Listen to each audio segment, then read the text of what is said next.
अज्ञानतेतून किंवा अजाणतेपणानं केलेल्या कोणत्याही कृत्याचा भविष्यात परिणाम होणार नाही याची गणेश मंडळाच्या कार्यकर्त्यांनी सजगपणे दक्षता घ्यावी। यंदाचा गणेशोत्सव डॉल्बीमुक्त तसेच समाजोपयोगी उपक्रमांनी उत्साहात साजरा करावा असं आवाहन कागल विभागाचे DYSP अप्पासाहेब पवार यांनी केलं।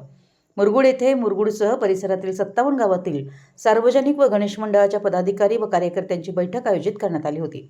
बैठकीच्या अध्यक्षस्थानी नगराध्यक्ष सुहासिनी देवी पाटील होत्या। पोलीस उपनिरीक्षक अनिकेत कुडले यांनी स्वागत केलं। सहाय्यक पोलीस निरीक्षक क्रांती पाटील यांनी प्रास्ताविकात आगामी गणेशोत्सव काळात सार्वजनिक गणेश मंडळांनी कायदा व सुव्यवस्थेचं पालन करून शांततेत उत्सव साजरा करण्याचं आवाहन केलं। बैठकीत सार्वजनिक मंडळांनी व्यासपीठांच्या परवानग्या तसेच उत्सवासंदर्भातील अन्य आवश्यक माहिती दिली। आभार पोलीस हवालदार प्रशांत गोजारे यांनी मानले। यावेळी ओंकार पोद्दार मुरगुड, राजेश पाटील माकवे, सुनील पाटील यमगे, नगरसेवक सम्राट मसवेकर, माजी नगरसेवक सुनील रणदिवे, माजी प्राचार्य महादेव कानकेकर यांनी मनोगत व्यक्त केली।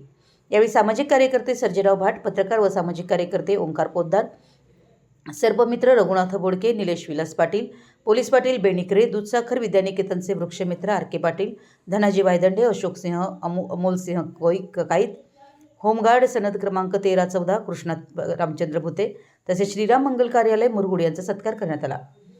यावेळी मुख्याधिकारी अतिश वाळुंज, उपनगराध्यक्ष रेखाताई मांगले, महादेव कानकेकर, सरपंच संघटनेचे अध्यक्ष कृष्णात कुरणे, पोलीस पाटील संघटनेचे अध्यक्ष अप्पासाहेब पवार यांच्यासह परिसरातील सरपंच, उपसरपंच, ग्रामपंचायत सदस्य, पोलीस पाटील, विविध सार्वजनिक गणेश मंडळांचे पदाधिकारी, कार्यकर्ते, नागरिक मोठ्या संख्येनं उपस्थित होते। मराठी एस न्यूजसाठी मुरगुडहून सर्जेराव भाट।